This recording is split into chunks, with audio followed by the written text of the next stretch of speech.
नमस्कार मंडळी, कसे आहात सगळे? छानच असाल नक्कीच. आज आपण कुसुमाग्रजांची अश्रू ही कविता ऐकणार आहोत. अतिशय छानशी अश्रूला काय वाटतं हे या कवितेतून कवींनी आपल्याला सांगितलेलं आहे. खूप छान कविता आहे, ऐकूयात. एकदा एका डोळ्यामधल्या अश्रूने दुसऱ्याला विचारले, ए का रे आपण असे? ना रंग ना रूप नेहमीच आपले चिडीचूप, ना रंग ना रूप नेहमीच आपले चिडीचूप. आनंद झाला तरी डोळ्यातून बाहेर, दुःखाच्या प्रसंगीही दुराव्याचा आहेर.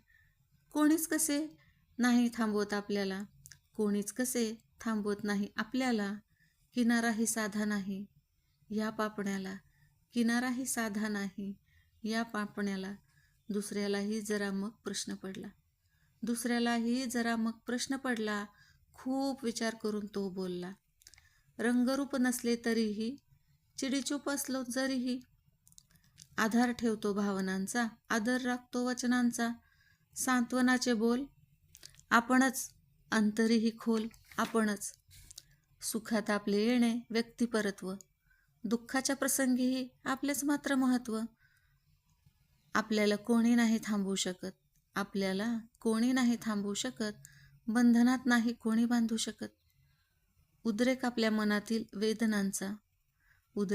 मनातील वेदनांचा, नाजूक धागा वचनातील बंधनांचा, भावबंद हृदयातील स्पंदनाचा, स्वरबद्ध झंकार तनातील स्पंदनाचा.